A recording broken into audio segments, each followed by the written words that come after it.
कपड़े धोने वाली बहू। शादी के पहले से ही विभा को कपड़े धोने का बड़ा शौक था। कभी नल के नीचे तो कभी तालाब के पास। अरे मेरी नीली वाली लुंगी नहीं दिख रही है।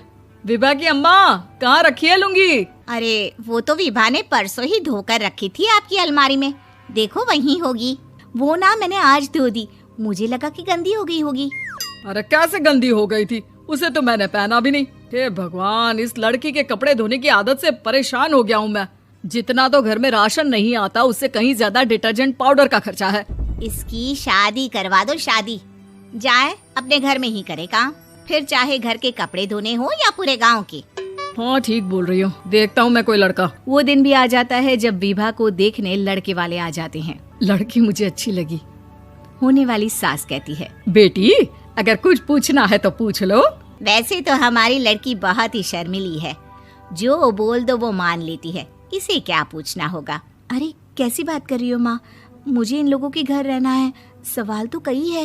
हाँ हाँ बेटा, पूछ लो ना, क्या पूछना है। आप लोगों के घर कपड़े कौन धोता है? सास का मुंह बन जाता है। देखो, अगर तुम ये कहना चाहती हो कि तुम्हें कपड़े धोने नहीं आते तो सुन लो, कपड़े मैं ही धोती हूँ, लेकिन तुम्हारे आ जाने के बाद मैं रुमाल तक नहीं धोऊंगी। अरे चुप रहना भाग्यवान, बहू बेचारी घर आई नहीं, उसे डराना शुरू कर दिया। वो क्या है ना बिटिया, अभी तक तो ये कल्लू की माँ ही धोती थी, लेकिन अब तुम्हारे पापा तो दहेज में वॉशिंग मशीन देंगे ही। तभी विभा की माँ बोल पड़ती है, सवाल भी पूछा तो क्या। वैसे भाई साहब, मशीन की तो फिर भी कपड़े धोने की कैपेसिटी होती है, मतलब जो बिटिया दे रहे हैं ना विभा, इसे कपड़े धोने का बहुत शौक है। ये आप लोगों के क्या, आस पड़ोस गांव मोहल्ले सबके कपड़े धो दे और उफ तक ना करे।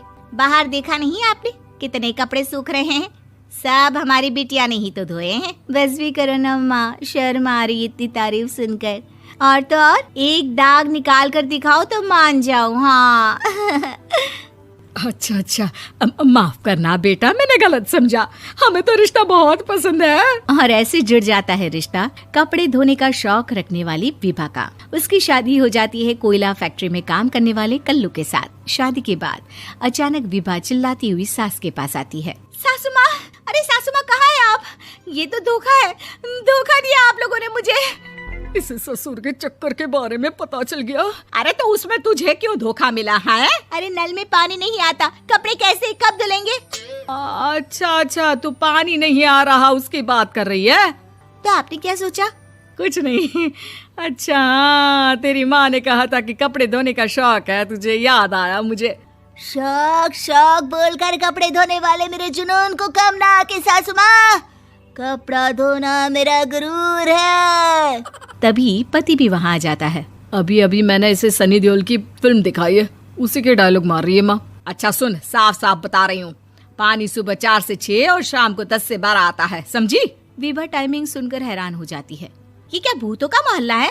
सुबह 4 बजे उठकर कौन कपड़े धोता है? 4 बजे टंकी में पानी जाता है, फिर सारा दिन धोना ना, किसने मना किया? अरे कैसी बात कर रही हैं? 200 लीटर की टंकी में कितने कपड़े धो लूंगी मैं, सुबह ही उठ जाऊंगी मैं। अब क्या था, विभा सुबह 4 से लेकर रात के 12 बजे तक कपड़े ही धोती रहती। एक रोज सास पड़ोस से निकलकर कहीं जा रही होती है कि साथ वाली कहती है, हाँ कल्लू की माँ, जरा ये बताओ कि 2 साड़ी है, 2 ब्लाउज और एक पेटीकोट और एक नाड़े वाला लंबा कच्छा। हाँ तो? अरे तो क्या, कितना लोगी धुलाई ये बताओ। धोबन दिख रहे हैं हम क्या? हमारे पति सरकारी नौकरी से अभी रिटायर हुए हैं और बेटा सुपरवाइजर है कोयला फैक्ट्री में। धोबन समझ रखा है हमें।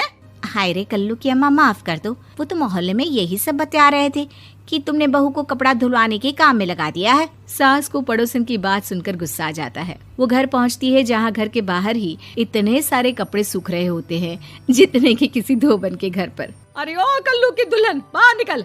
माँ जी यहीं आ जाओ, बाथरूम में चादर धो रहे हैं हम। अरे अभी हम धोते हैं, तुमको बाहर निकलो। ये आस पड़ोस वाले बोल रहे हैं कि हम बहू से कपड़े धुलवा कर उसे कपड़ा धोने वाली बना दिए हैं।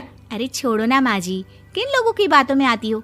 आस पास के लोगों का तो काम ही होता है कि वो किसी तरह सास बहू को लड़ा दे। बहू सारे घर के कपड़े धोती है, ये क्या कम है? बोलिए। सास को भी लग जाता है कि वो बहू का ये सनकीपन नहीं छुड़वा सकती, इससे अच्छा है कि खुद ही चुप हो जाए। एक रोज सास और बहू मंदिर जाते हैं, जहाँ सास की साड़ी वहाँ खड़ी भीख मांगने वाली से मिलती है। माँ जी क्या बात है, आपकी साड़ी उस भिखारन से कितनी मिल रही है ना? हाँ हाँ, देखो तो दोनों की साड़ी मिल रही है। क्या बात है कल्लू की अम्मा, तुम खुद को तो अफसर की बीवी बताती हो और ऐसी सिंपल सी प्लेन साड़ी पहनकर घूमती हो। सिंपल और प्लेन नहीं है ये साड़ी। तो क्या सोने के धागे से फूल बने हैं? कुछ भी सासू माँ, कुछ भी। हाँ, बने थे इस साड़ी में सोने के धागे से फूल। मेरे पति लेकर आए थे मद्रास से स्पेशली मेरे लिए 10,000 की। ताहे भाई साहब इस भिखारन के लिए भी सेम टू सेम साड़ी लेकर आए होंगे 10,000 की। सास उस वक्त तो कुछ नहीं कहती, लेकिन बहू के साथ घर आती है और अलमारी से एल्बम निकाल कर लाती है। ये साड़ी देख रही है, ये वही साड़ी है जिसे मैंने अभी पहना था। इस साड़ी में ये जो चमकदार फूल दिख रहे हैं ना, ये सोने के धागों से काढ़े गए हैं। लेकिन तू लोकल वॉशिंग मशीन ब्रश से घिस घिस कर सारे फूलों को निकाल कर साड़ी प्लेन कर दी। मुझे माफ कर दीजिए सासू माँ। और तो और, जब मैंने तुझे तेरी गलती के लिए कुछ नहीं कहा, लेकिन तूने तो सबके सामने मेरा मजाक ही बना दिया। क्यों? बहू को समझ में आ जाता है कि अब से उसका कपड़े धोना बंद।